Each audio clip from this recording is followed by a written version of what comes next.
범죄의 원인이라는 제목으로 하는 말씀 증거하겠습니다. 오늘은 드디어 나단 선지자가 말씀한 대로 다윗의 가정에 큰 어려움이 생기게 됩니다. 다윗의 큰아들 암논이 배다른 여동생 다말을 향해서 성범죄를 저지르게 되었고, 이에 격분한 압살롬은 그의 형 암논을 죽이는 다윗 가정에서 정말 비극적인 일들이 일어나게 됩니다. 오늘은 이들의 범죄 원인에 대해서 몇 가지 우리가 좀 살펴보면서 우리에게 주시는 하나님의 음성을 들을 수 있기를 소망합니다. 첫 번째로 다윗의 자녀들이 이렇게 범죄하게 된 원인 중에 하나는 다윗의 책임이 있습니다. 암논이 다말에게 저지른 범죄는 아버지가 밧세바에게 했던 범죄와 굉장히 유사합니다. 아버지가 삶으로 보여준 그 모습 그대로 자녀가 똑같이 그대로 답습하고 있는 것이죠. 잘못된 부모의 삶이 어떻게 자녀들의 삶에 영향력을 미치는지 그것을 단적으로 잘 보여주는 사례라고 할 수 있습니다. 자녀들이 잘못된 길로 갈 때 부모는 영적인 권위를 가지고 교육하고 때로는 엄하게 징계도 해야 되는데, 다윗은 이미 범죄함으로써 자녀들에게 보이지 말아야 될 모습들을 보임으로써 영적 권위가 상실돼 버린 상태였습니다. 그래서 암논이 범죄했다는 이야기를 듣고 다윗은 굉장히 화가 났지만 자신의 아들을 책망할 수가 없었던 것입니다. 오늘 본문 21절 말씀입니다. 다윗 왕이 이 모든 일을 듣고 심히 노하니라. 다윗이 심히 노했어요. 그런데 그게 뭐 어쨌다는 것입니까? 화만 냈을 뿐, 그 이후에 자녀를 징계하고 올바른 길로 갈 수 있도록 아이를 위해서 아무것도 하지를 않았다는 것입니다. 아무리 분노하고 소리를 질러도 자녀들에게 힘이 없는 권위임을 다윗은 누구보다도 스스로 잘 알고 있었기 때문에 그렇습니다. 결국 이것 때문에 압살롬이 암논을 직접 징계하고 응징하는 피해 복수가 일어나게 된 것이죠. 아버지가 자신의 동생의 일로 크게 화를 냈는데 그 이후에 아무것도 하지 않는 모습을 보며 압살롬은 실망하게 되고, 내가 직접 이 문제를 해결하겠다고, 내가 직접 복수하겠다고 나서면서 형을 죽이게 되고, 그 집안의 문제가 점점 더 크게 확산되어지게 된 것입니다. 그러므로 부모의 역할, 자녀에게 미치는 영향력 엄청나게 중요합니다. 부모의 어떤 교육이 자녀들에게 어떠한 영향력으로 미쳐지는지, 우리가 생각하는 것보다 훨씬 큰 영향력이 부모의 역할 가운데 있다는 것이죠.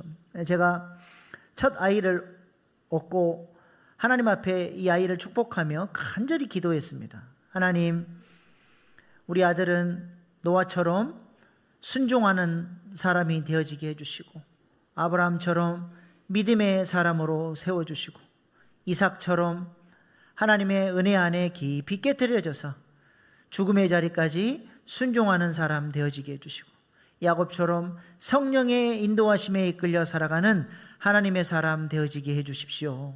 간절히 기도하고 있는데 하나님께서 제 마음에 감동을 주세요. 주님의 음성이 들려와요. 너나 잘하세요. 깜짝 놀랐습니다.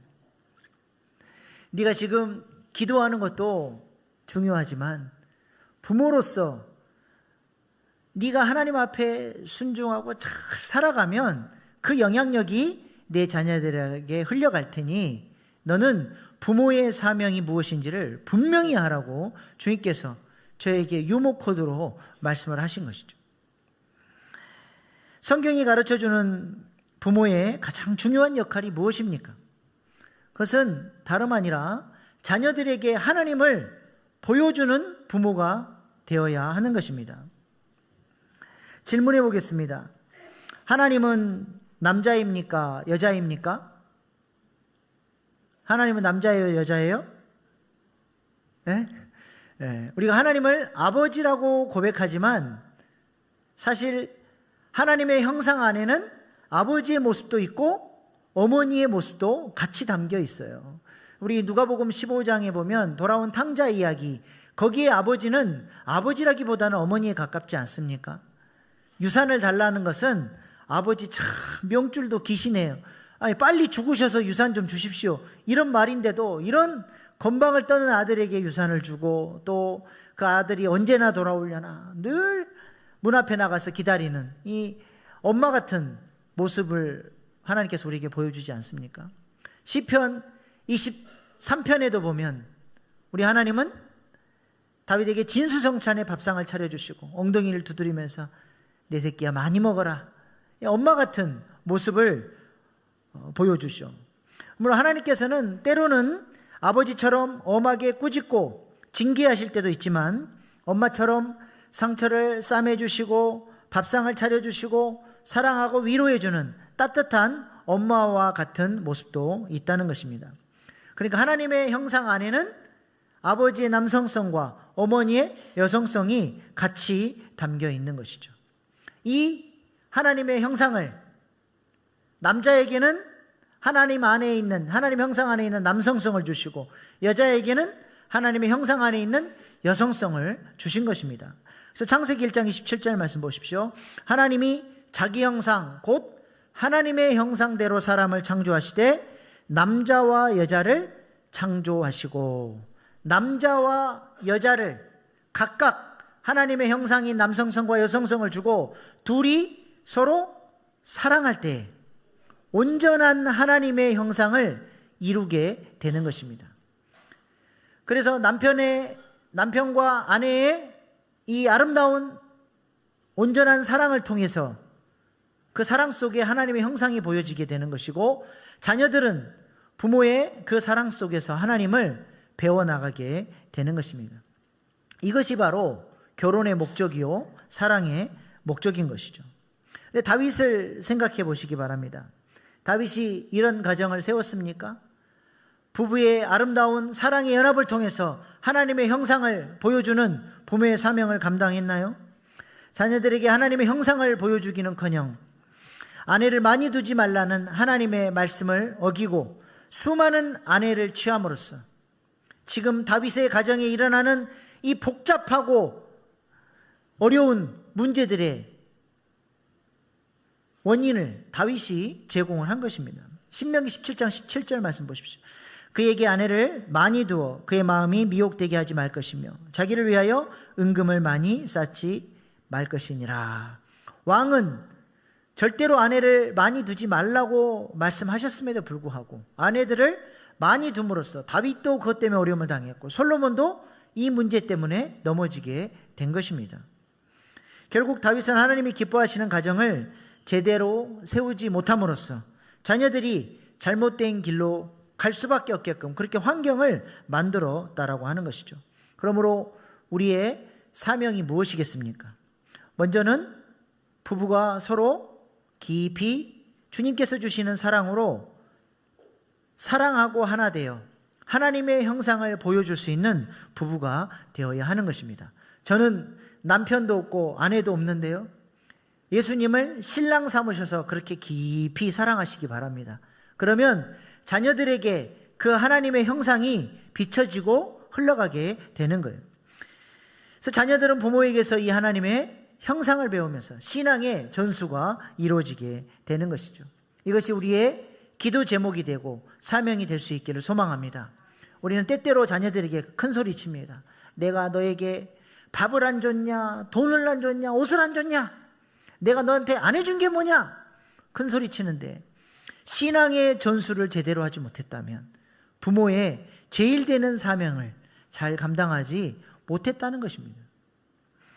유대인들에게 있어서 이 자녀들에게 신앙 전수야말로 그들의 최고의 사명이요 비전이요 그것이 잘 이루어졌을 때 최고의 자랑거리요 복이 되는 걸로 믿습니다. 시편 128편 3절로 6절 말씀 보십시오. 내 집 안방에 있는 내 아내는 결실한 포도나무 같으며 내 식탁에 둘러앉은 자식들은 어린 감람나무 같으리로다. 여호와를 경외하는 자는 이같이 복을 얻으리로다. 내 자식의 자식을 볼지어다.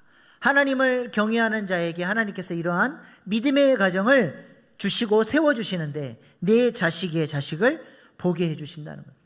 장수에서 자녀손들을 오랫동안 본다는 말이 아니라 내가 우리 자녀를 신앙으로 잘 양육했더니 이 자녀가 또 자신의 자녀들을 신앙으로 잘 양육하는 3세대 신앙 전수의 모습을 보게 된다는 거예요.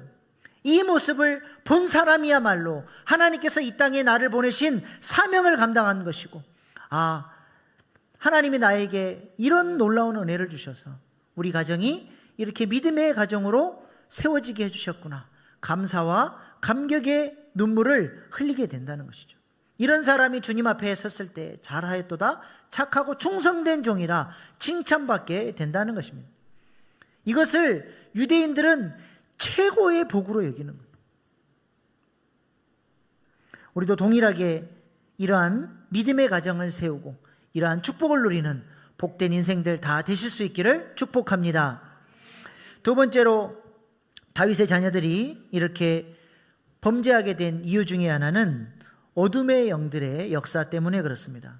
우리가 지난주 말씀 나눌 때에 다윗의 범죄로 말미암아 원수들로부터 비방할 거리를 얻게 되었다 말씀을 드렸는데요. 어둠의 영들이 공격할 문을 열어주게 된 것이죠. 그래서 오늘 본문 말씀에 암논의 죄악은 다윗에게 역사했던 그 음란의 영이 또 아들 암논에게 똑같이 역사해서 암논이 죄 가운데 넘어지게 한 것이죠. 압살롬의 살인은 다윗이 밧세바의 남편 우리아를 죽일 때 역사했던 그 살인의 영이 또 압살롬에게 똑같이 역사하고 충동질해서 압살롬으로 하여금 형을 향한 미움을 가지고 살인하도록 역사했다는 것입니다. 그러나 우리가 이것을 가계에 흐르는 저주로 볼 필요는 없습니다. 가계에 흐르는 저주를 끊어야 산다라고 하는 책이 나와서 참 많은 신학적인 논란거리가 있었습니다.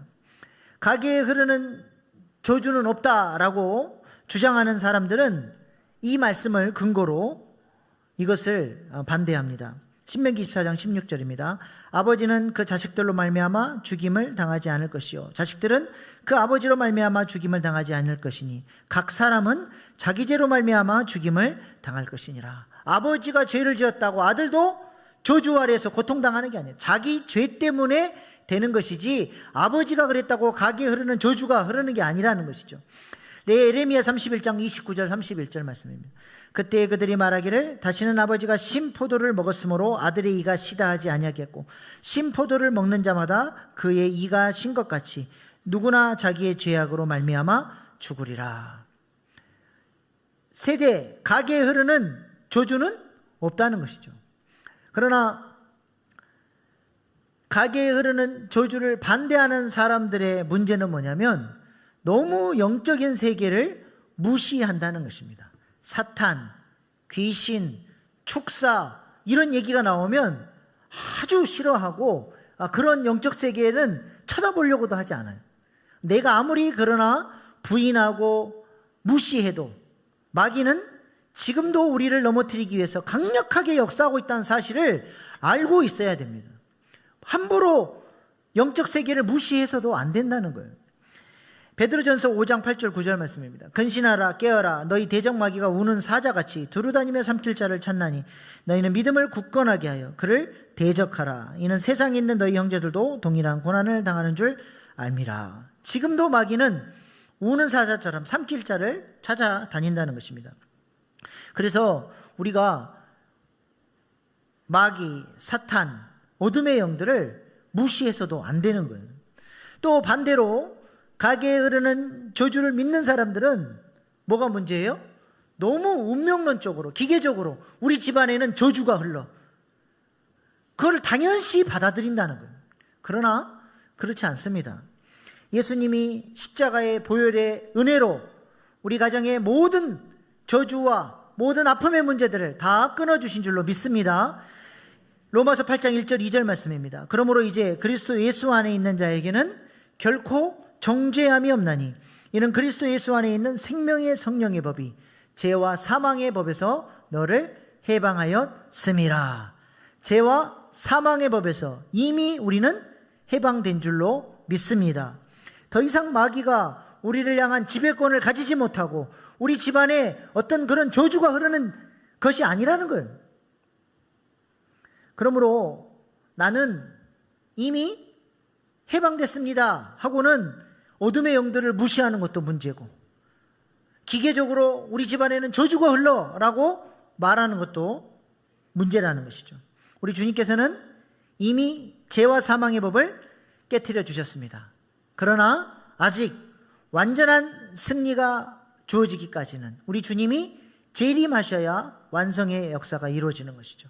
그래서 이미 우리에게 주신 하나님 나라를 우리가 이 땅에서 주신 은혜를 누리며 승리하며 살아갈 뿐만 아니라, 그러나 아직 완성되지 않는 하나님 나라를 우리가 소망 중에 바라보며 믿음으로 영적 전쟁을 해 나가야 하는 것이 우리의 사명인 것이죠. 그래서 우리가 견지해야 될 관점은 뭐냐면, 아버지에게 역사했던 어둠의 영이 가게 흐르는 저주를 따라서 그 아들도 저주 가운데 눌러버린 게 아니라, 아버지에게 역사했던 영이 아들에게도 똑같이 역사하는 거예요. 근데 이 아들이 영적으로 준비가 안 돼 있어.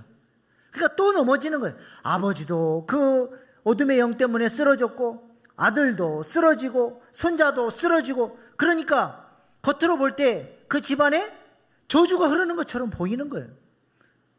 누가 하나님을 믿는 사람이 나와서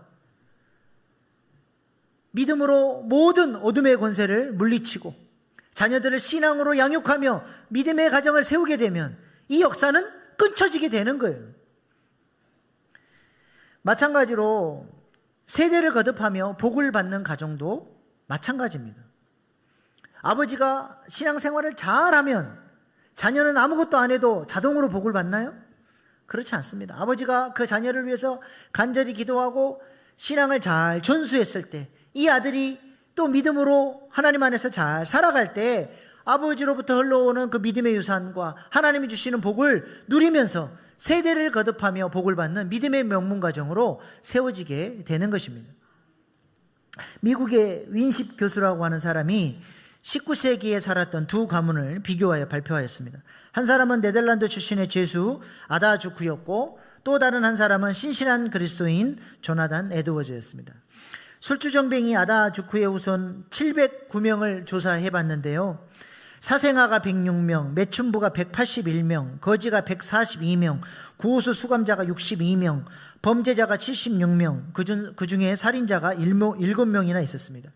그들의 후손들이 형무소에 살았던 수감된 횟수를 합쳐보니까 무려 161년이나 되었다라고 합니다. 그에 반해서 믿음으로 살았던 조나단 에드워즈, 같은 동시대에 살았던 사람이에요. 이 사람은 하나님께 헌신된 사람이고 미국 대각성 운동의 부흥에 크게 쓰임받았던 사람이며 자녀들을 믿음으로 잘 양육한 사람입니다. 경건한 믿음의 가정의 후손에서 1394명의 자녀들이 태어나게 되는데, 후손 중에서 13명은 대학 총장, 65명은 교수, 3명은 상원의원, 3명은 주지사, 100명은 변호사, 30명은 판사, 56명은 외과의사, 그중 1명은 의과대 학장, 75명은 군대 장교, 100명은 선교사와 목사, 80명은 공직자였는데 그 중에 3명은 시장, 1명은 재무부 감사관, 또 1명은 부통령이 나왔습니다. 직업이 얼마나 좋냐, 그게 중요한 게 아니라 이 사람들이 믿음을 가지고 각자의 삶의 자리에서 선한 영향력을 끼치는 믿음의 자녀손들로 세워졌다라고 하는 것입니다. 이 두 가정의 차이가 무엇입니까? 가게에 흐르는 저주가 있어서 그런 것이 아니라, 부모가 자녀들을 어떻게 사랑으로 양육하고 믿음으로 신앙을 전수했느냐에 따라, 그 영향력에 따라서 이 자녀손들의 삶이 완전히 달라지게 된 것입니다. 그러므로 우리가 자녀들을 위해서 해줄 수 있는 것이 무엇이겠습니까? 무엇보다 자녀들을 위해서 간절히 기도하는 부모님들 다 되실 수 있기를 소망합니다. 그리고 먼저 부모가 믿음대로 살아가며 믿음의 본을 보일 때 그 선한 영향력이 자녀들에게 흘러가는 거예요. 기도하는 부모, 성령 충만한 부모의 말 한마디는 자녀들의 마음을, 잠들어 있는 영혼을 깨우는 능력이 되는 것입니다. 얘들아, 예수님 잘 믿어야 한다, 이 말 한마디가 자녀의 심령에 깊이 박히는 거예요. 그 안에 영적인 권세가 있기 때문에 그렇습니다. 아이고 시끄러워요 엄마, 그런 말 하려면 나 이 집에 안 와. 영적 권위가 없으면 애들이 엄마 말을 다 무시해버려요. 그러나 기도하는 어머니, 성령의 충만함과 영적인 권세가 있는 어머니의 말 한마디는 자녀들의 심령을 뒤집어 엎는 놀라운 권세가 있는 것입니다. 이를 위해서 기도하시고 자녀손들이 믿음 안에 살 수 있도록 잘 양육하셔서 우리 자녀손들이 어둠의 권세를 물리치고 주님이 원하시는 기쁨의 길로 나아가 믿음의 명문 가정을 세우는 자녀들로 세워지게 되리라 믿습니다. 마지막 세 번째로 다윗의 자녀들이 범죄한 이유는 무엇보다도 그들 자신의 잘못 때문에 그래요. 결국에는 자신들의 마음을 지키지 못하고 마귀의 유혹에 그들의 마음을 빼앗기면서 죄를 범했기 때문에 그들이 넘어지게 된 것이죠. 사람들이 죄를 지을 때 어떤 단계를 거쳐서 죄를 짓습니까? 간략하게 구분해 보면 4단계로 죄를 짓게 돼요. 첫 번째는 자연스러운 욕구입니다. 마귀가 생각으로 유혹을 해요. 악한 생각이 탁 떠올라요. 이거를 생각의 수준에서 이 생각은 악한 생각이다라고 딱 내 마음을 지키고 영혼을 지키기 위해서 잘라내야 되는데 그것을 못 잘라내면 이 유혹이, 생각으로 들어온 유혹이 내 마음 안에 있는 부패성과 죄성을 자극합니다. 그 정욕이 올라와요. 그렇게 죄를 짓고 싶은 생각이 들게끔 만들어버리는 것이죠. 이런 생각의 수준에서 못 잘라내면 그 다음으로 자연스럽게 두 번째 단계로 넘어가요. 정신적인 강박증입니다. 유혹이 우리의 부패성과 정욕을 막 일으켜서 내 마음을 달달 볶아요. 정욕대로 살라고, 죄를 지으라고 내 마음을 계속 충동합니다. 그래서 온통 내 마음의 생각이 그 생각, 마귀가 줬던 그 유혹의 생각을 떨쳐내질 못하고 계속 그 생각을 붙잡는 거예요. 생각하는 것이죠. 충동대로 살고 싶은 강박증에 이제 시달리게 됩니다. 그리고는 그것을 죄를 지을, 합리화할 명분을 찾기 시작해요. 죄 짓고 회개하면 되잖아. 남들도 그렇게 사는데 왜 너라고 그렇게 못 살아야 돼? 너도 그렇게 살아. 지금 상황이 어쩔 수 없잖아. 계속 충동을 하는 것이죠. 그러면 결국 어떻게 돼요? 세 번째, 정욕의 표출로 나아가게 돼요.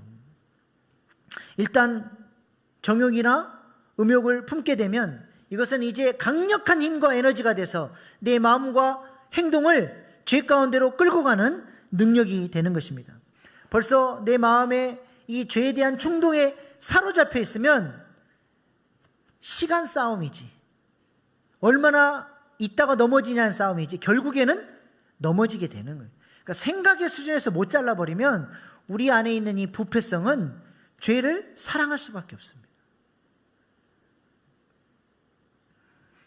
이 단계에 도달해서 이제는 정욕의 표출로 나아가게 되면 말씀대로 살고자 했던 결단도 거룩한 생각도 다 온데간데 없이 다 사라져 버립니다. 그리고 그냥 충동대로 죄를 짓게 되는 것이죠. 그러고 나면, 그렇게 범죄하고 나면 어김없이 뭐가 찾아옵니까? 깊은 죄책감과 수치심이 몰려오게 돼요. 그렇게 달콤하게 나를 유혹했던 마귀는 이제는 정죄자, 참소자가 돼서 나를 아주 더러운 사람으로, 하나님 앞에 설 수 없는 죄인으로 우리를 정죄하며 죄책감과 정죄 아래로 몰고 가게 되죠. 그리고 나면 네 번째, 혐오가 찾아옵니다. 잘못을 저지른 사람은 이제 죄책감에 사로잡혀서 스스로를 더럽게 생각하고 또 자신을 넘어뜨렸던 어떤 대상에 대해서 아주 분노하고 혐오하게 됩니다. 증오하게 되죠. 알코올 중독자들은 꼭 술을 먹고 나면 무슨 짓을 합니까? 이놈의 술 때문에 내 인생 망가졌다 그러면서 술병을 깨트려요.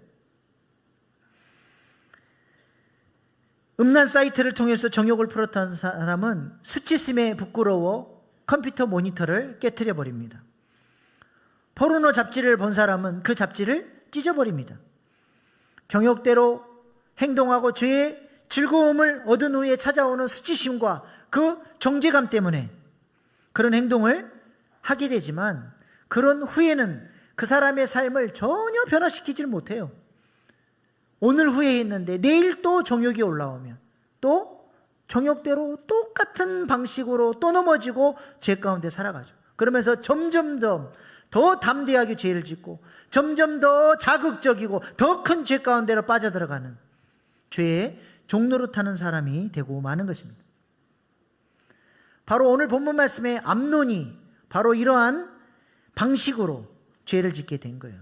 암논의 범죄를 이 4단계에 한번 접목시켜 보십시다. 첫 번째로 자연스러운 욕구예요. 오늘 본문 1절입니다. 그 후에 이 일이 있으니라. 다윗의 아들 압살롬에게 아름다운 누이가 있으니 이름은 다말이라. 다윗의 다른 아들 암논이 그를 사랑하나. 아름다운 다말을 보며 육신의 생각들을 갖기 시작하죠. 유혹이 찾아왔어요. 그 유혹이 암논의 마음에 정욕을 충동질합니다. 그리고 그 유혹대로 정욕대로 행동하고 싶은 욕구를 그가 갖게 돼요. 두 번째는 정신적 강박증이죠. 2절입니다. 그는 처녀임으로 어찌할 수 없는 줄 알고 암논이 그의 누이 다말 때문에 우라로 말미암아 병이 되니라. 암논은 그 마음 안에 계속해서 정욕대로 살고 싶은데 공주를 건드릴 수가 없는 거예요. 방법이 없으니까 우라통이 치밀어 오르고 결국 그것이 상사병이 돼서 마음이 시름시름 알아가는 거예요. 근데 그 옆에 꼭 또 그런 악한 친구가 있어. 악한 친구가 충동질을 해줍니다. 니네 아버지 다윗을 이용해서 과자 구워달라고 해서 그때를 노려라. 못된 방법을 가르쳐주죠. 그래서 수단과 방법을 가리지 않고 세 번째 단계, 정욕의 표출 단계로 나아갑니다. 오늘 본문 13절 14절입니다. 내가 이 수치를 지니고 어디로 가겠느냐. 너도 이스라엘에서 어리석은 자 중에 하나가 되리라. 이제 청하건대 왕께 말하라. 그가 나를 내게 주기를 거절하지 아니시라 하되 암논이 그 말을 듣지 아니하고 다말보다 힘이 셈으로 억지로 그와 동침하니라. 암논은 악한 계획을 가지고 아버지를 속이고 다말을 속여서 그 정욕을 이제 표출하는 단계로 나아가게 됐죠. 다말이 정말 다급하게 간절하게 호소하지 않습니까? 이스라엘에서 이렇게 어리석은 행동을 하면 안 된다라고 그렇게 이야기를 하는데도 암논은 전혀 듣지 않습니다. 지금 하나님께서 다말을 통해서 그 마지막 순간 죄의 딱 경계를 넘어가지 못하도록 하나님께서 강력한 음성을 들려주시는데 의지적으로 하나님의 음성은 거절해버리고 죄의 유혹을 선택을 하는 거예요. 결국 충동대로 죄를 짓고 나니까 그 다음에는 어떻게 됩니까? 마지막 네 번째 혐오 단계로 가죠. 15절입니다. 그리하고 암논이 그를 심히 미워하니 이제 미워하는 미움이 전에 사랑하던 사랑보다 더한지라. 암논이 그에게 이르되 일어나 가라 하니. 암논이 다말을 사랑했는데 그것은 가짜 사랑이에요. 다말을 인격적으로 존중한 게 아니라 자신의 정욕을 푸는 수단이나 도구 정도로밖에 생각을 안 한 거예요. 그리고 죄를 짓고 나니까 이제 자신의 정욕이 다 풀리고 나니까 수치심과 죄책감, 이 다말이 꼴보기 싫은 거예요. 내 앞에서 꺼져라. 비참하게 쫓아내버립니다.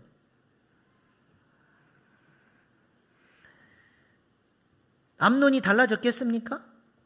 또 다른 방식으로 또 정욕이 올라오면 또 다른 다말의 희생자와 같은 계속적인 그런 죄를 짓는 사람이 되는 거예요. 압살롬의 경우도 마찬가지죠. 경우가 조금 다르긴 하지만 범죄의 4단계 적용해 볼 수 있습니다. 첫 번째는 자연스러운 욕구입니다. 22절입니다. 압살롬은 암논이 그의 누이 다말을 욕되게 하였으므로 그를 미워하여 암논에 대하여 잘잘못을 압살롬이 말하지 아니하니라. 동생이 암논에게 성폭행 당했다는 사실을 알고 크게 분노하죠. 이제 암논을 죽일 수 있는 명분이 생긴 거예요. 사실은 암논과 압살롬은 차세대 왕세자의 자리를 놓고 경쟁하는 사이였습니다. 압살롬은 굉장히 권력욕이 강한 사람 아닙니까? 자기 아버지까지도 죽이고 그 자리를 차지하려고 했던 사람인데 얼마나 좋은 명분이 생겼어요. 그러니까 이 동생의 명분을 가지고 분노하며 압살롬이 암논을 이제 죽이려고 계획을 하는 것이죠. 두 번째 이제 정신적인 강박증입니다. 23절 만 2년 후에 에브라임 곁 바알하솔에서 압살롬이 양털을 깎는 일이 있음에 압살롬이 왕의 모든 아들을 청하고 2년이라는 시간 동안 차근차근 계획을 세워서 암논을 죽이려고 하죠. 암논을 향한 미움이 사라지지 않습니다. 끊임없이 동생의 일이 그의 분노에 기름을 부으면서 암논을 죽이는 일에만 2년 동안을 몰두하고 계획을 세우게 되죠. 세 번째는 정욕의 표출입니다. 28절입니다. 압살롬이 이미 그의 종들에게 명령하여 이르기를 너희는 이제 암논의 마음이 술로 즐거워할 때를 자세히 보다가 내가 너희에게 암논을 치라 하거든 그를 죽이라. 두려워하지 말라. 내가 너희에게 명령한 것이 아니냐. 너희는 담대히 용기를 내라 한지라. 그 분노와 그 암논을 향한 시기심을 가지고 드디어 계획범죄, 함정에 빠뜨려서 술 취했을 때 이 암논을 제거하게 되죠. 그의 미움의 감정, 시기심의 감정이 폭발한 것입니다. 네 번째는 혐오입니다. 어떻게 됐습니까?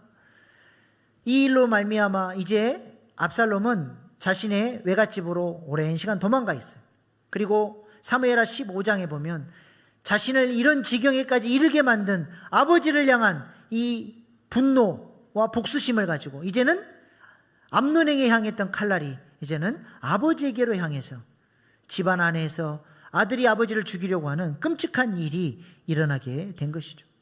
죄가 이렇게 무서운 힘을 갖고 있는, 한 번 그 마음을 장악해버리면 끊임없이 죄의 종노릇하면서 끌고 다니는 것입니다.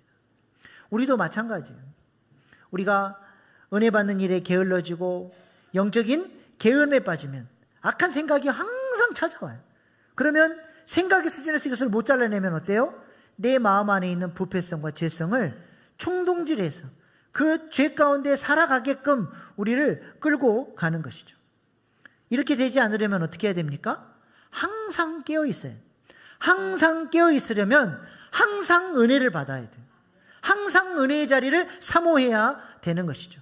그 은혜가 우리 마음을 장악할 때 사도 바울의 개념으로 말하면 총명의 기능이 칼같이 살아나게 되는 거예요. 총명이 뭡니까? 영적인 판단력이에요. 이것이 악한 생각인지 잘라내야 될 생각인지 적극적으로 환영해야 될 생각인지를 분별할 수 있는 능력이 바로 총명이에요. 에베소서 4장 17절 18절 말씀 보십시오. 이제부터 너희는 이방인이 그 마음에 허망한 것을 행한 같이 행하지 말라. 그들의 총명이 어두워지고, 총명이 어두워지면 허망한 짓을 하게 돼요. 그들 가운데 있는 무지함과 그들의 마음이 굳어짐으로 말미암아 하나님의 생명에서 떠나 있도다. 총명의 기능이 마비돼 버리면 악한 생각이 아무런 방어막 없이 내 마음의 속살까지 바로 들어와 버리는 것이죠. 그리고 죄가 우리 안에서 역사하면서 우리로 하여금 하나님의 은혜 안에서 영광 가운데 멀어지게끔 우리 안에 그런 죄의 역사들을 이루어 간다는 것입니다. 그러므로 우리가 이 총명의 기능이 날마다 칼같이 살아있어야 돼요. 새벽 기도 한 날과 안 한 날의 차이를 아세요? 아침에 첫 시간을 구별해드리고 하나님의 은혜를 구하고 하나님의 은혜가 내 마음을 가득 채우면 하루 온종일 살아가면서 내 생각과 마음을 내가 칼같이 지킵니다. 악한 생각이 들어오면 잘라내고, 누가 함부로 말을 했는데도 이것은 내가 아니야, 이것을 받아들일 필요가 없어. 내 마음을, 생각을 지키고 감정을 지키고 영혼을 지키는 거예요. 근데 총명의 기능이 없으니까 아침에 눈 뜨자마자 그 못된 인간이 생각나니까 있는 대로 다 욕을 하고, 누가 찔러대면 다 상처받고, 온갖 더러운 것들이 내 마음 안에 아무런 방어막 없이 다 들어오니까 영적인 삶을 살아내지를 못하는 거예요.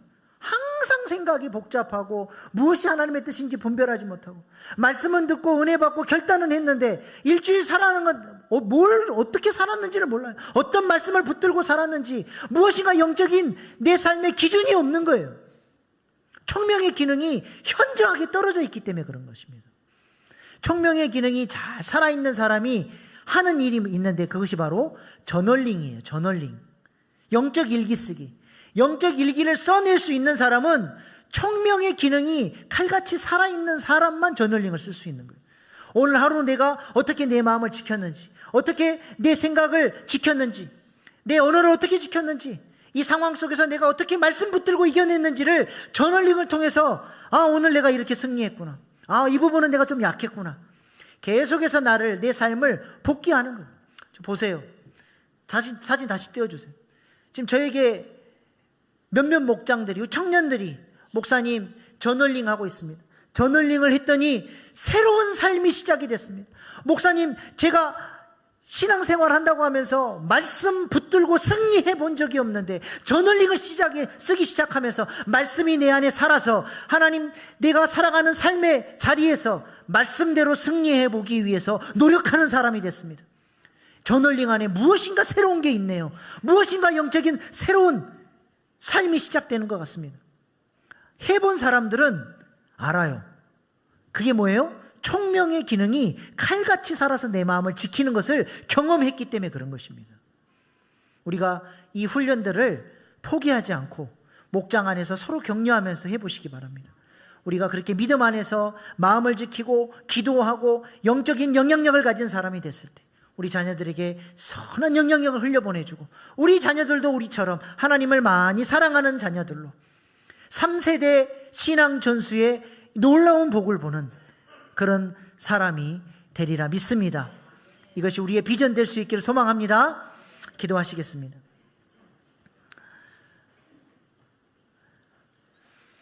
우리는 자녀들을 어떻게 신앙으로 양육하고 있습니까? 우리 자녀들에게 어떠한 하나님의 형상을 보여주고 계십니까? 어둠의 영들을 대적하기 위해 우리의 기도 생활은 어떠하십니까? 생각과 마음을 지키며 승리하는 삶, 영향력을 끼치는 삶을 살기 위하여 우리는 어떤 훈련을 하고 있습니까?